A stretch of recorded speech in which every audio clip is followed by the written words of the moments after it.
Olá, me chamo Denise Sena, sou psicóloga da clínica Somos Todos Um e hoje vou te convidar para pensar quem que precisa fazer terapia. Que é uma pergunta comum que as pessoas fazem, né? Mas como é que eu sei que eu preciso fazer terapia, que meu filho precisa de terapia?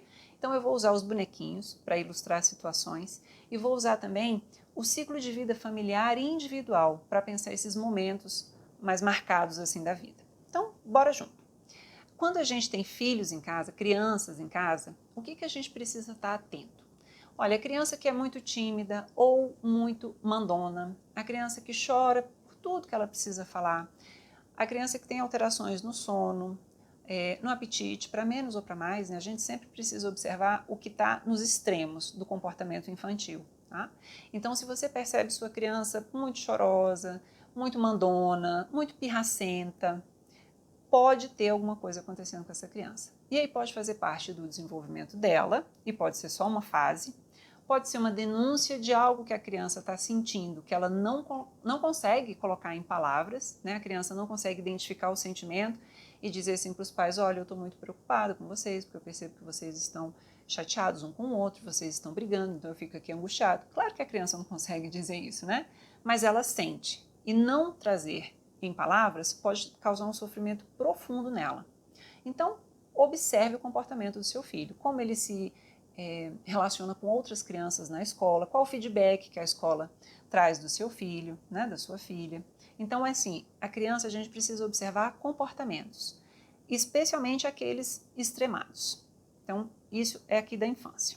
Agora nós vamos colocar nossas crianças aqui do lado e vamos trazer a próxima fase, né, do desenvolvimento, que é a fase ali infanto-juvenil, adolescência. Por que é interessante pessoas nessa fase, que termina ali a infância, começa ali a puberdade, a adolescência, pensar em terapia? Bom, nesse momento, esses jovens, né, esses adolescentes aqui representados, estão vivendo grandes mudanças emocionais, hormonais, físicas, sociais, tudo isso acontecendo junto ao mesmo tempo e agora, né? Então vamos lá. Para que essas pessoas precisam de ajuda nesse momento aqui? Elas vão estar descobrindo a forma de se relacionar com o outro, que vai ser diferente da forma de quando ela era criança, porque quando ela era criança, ela se relacionava onde os pais levavam ela para se relacionar. Agora não, né? Então ela vai descobrir os afetos, os amores, a sexualidade, a forma de lidar com amigos, de construir relações de amizade sólidas, de descobrir quem não é tão amigo assim, de lidar com frustrações relacionadas a essa troca social que acontece muito nessa fase aqui da vida. A maneira diferente de se relacionar com os pais, que eles não são mais crianças e estão no momento ali de negociação com os pais, né, das vontades, dos quereres, e aí precisa negociar isso com a família de forma ampliada. Então esse apoio é um momento assim importante porque é uma virada muito grande, né? É uma fase do desenvolvimento muito exigente para quem está vivendo e para a família que também está acompanhando, claro. Então vamos colocar os nossos adolescentes aqui. Aí a gente pensa então na fase adulta. Vamos lá para a fase adulta. Quando é que eu sei que eu preciso fazer terapia?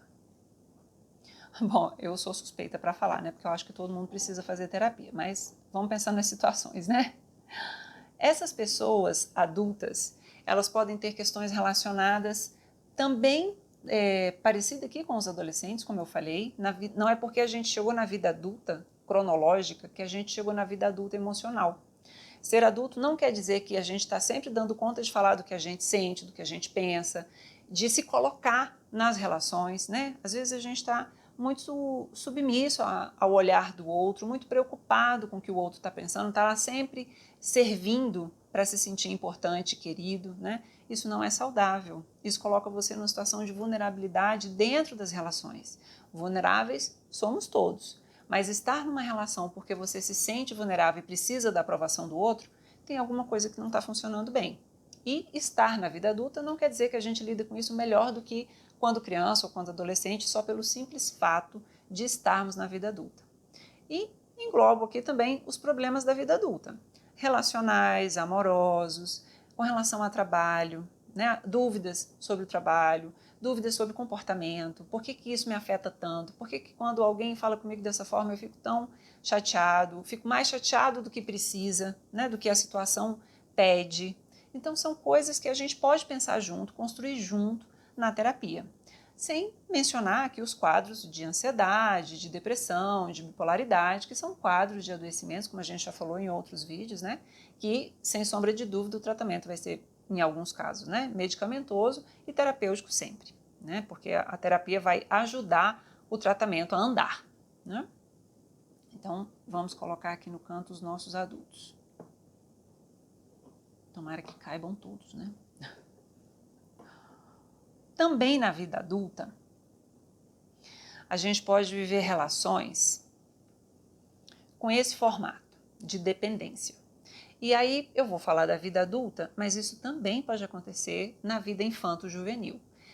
Da pessoa depender do outro para sentir, para decidir, para se colocar, né? Eu só vou se você for comigo, eu só faço se fulano for comigo, eu preciso da aprovação exageradamente na vida adulta dos meus pais, do meu companheiro, da minha companheira, do meu chefe. É como se a pessoa funcionasse em dueto.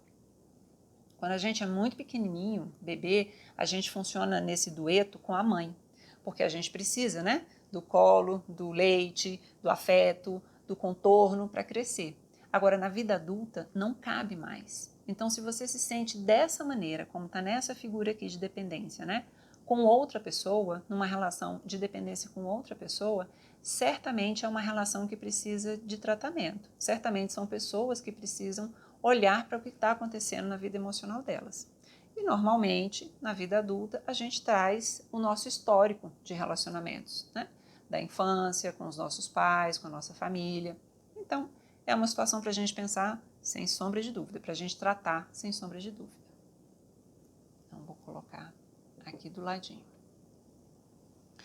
Tem situações, e aí eu vou falar da vida adulta, mas na adolescência isso também acontece, onde parece que a gente está assim, quebrado, partido, né? Parece que está faltando peça, parece que as coisas não encaixam, parece que a gente não se encaixa com a gente, com os nossos desejos, com as nossas preocupações. É como se a gente tivesse que cumprir um roteiro de vida que não foi escrito genuinamente por essa pessoa, né? Mas foi escrito pela família, pelas regras sociais, às vezes pelas regras religiosas. E aí é como se a pessoa precisasse cumprir aquele roteiro. Só que ela não se sente completa com o roteiro que ela tem que seguir, com esse roteiro, né, que eu estou dizendo que ela tem que seguir. E aí ela começa a se sentir partida. Esse bonequinho representa muito essa necessidade da gente se sentir inteiro, completo, porque parece que tem hora que a gente está meio quebrado, né, que está faltando um pedaço, que a gente não sabe se movimentar, ou que a gente não sabe pensar sozinho.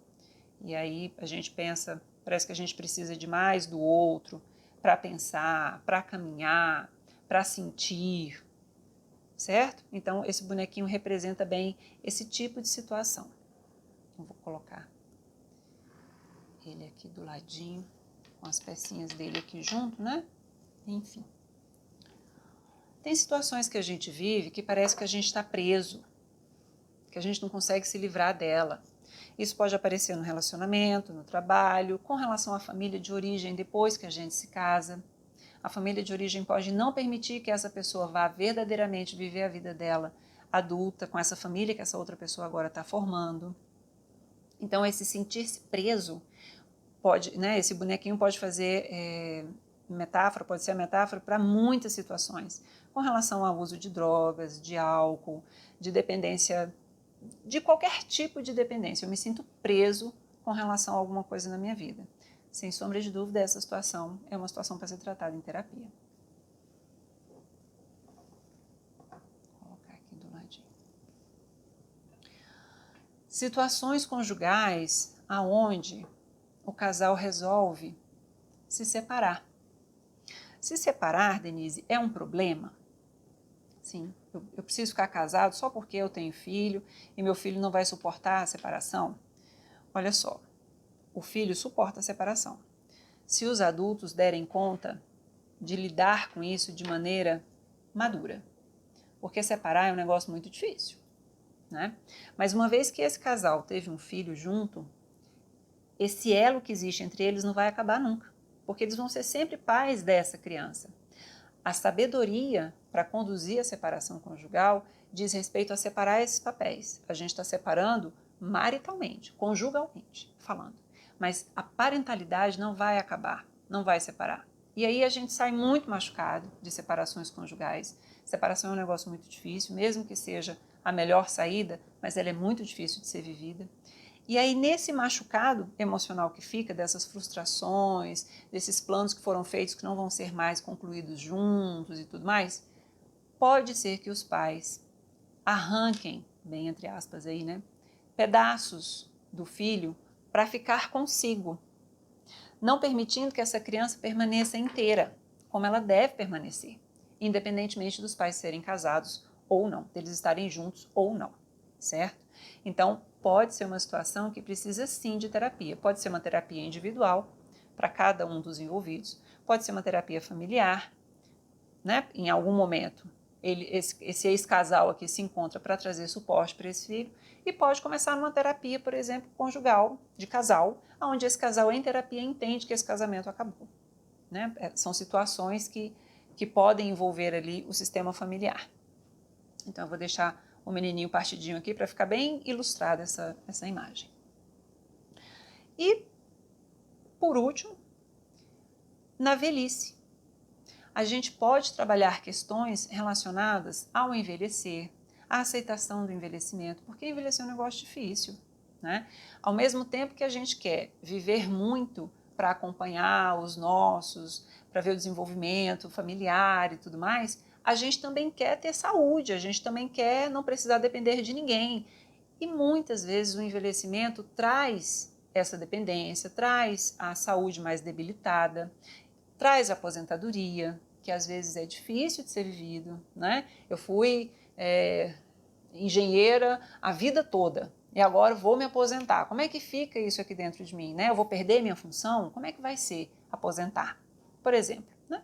Então, na velhice, a gente pode trabalhar questões relacionadas especificamente ao período do envelhecimento, mas assim, é claro que aqui, no período do envelhecimento, nós vamos pensar o que já aconteceu lá atrás, porque você chegou aqui depois de todas as experiências que você já teve ao longo da vida. Então, é como se fosse um fazer as pazes com a própria história, para falar de um jeito assim, bem poético. Então, percebam que não existe uma idade ideal para fazer terapia. A gente chega na terapia normalmente motivada por uma questão, por um problema específico, né? Algumas pessoas falam assim, não, mas eu vim para me autoconhecer. Mas essa necessidade de autoconhecimento normalmente é motivada por um problema. E aí, quando a gente chega na terapia, a gente vai construindo e vai entendendo que é para além dessa questão que foi trazida, né? Então, fazer terapia, eu sou super suspeita para falar, mas fazer terapia é um processo de construção, onde a gente está junto com o paciente, no caso, né, a gente, psicólogos, nós estamos junto com o paciente nessa construção, nessa caminhada, porque é isso que a terapia é, uma caminhada. Bora pensar sobre isso?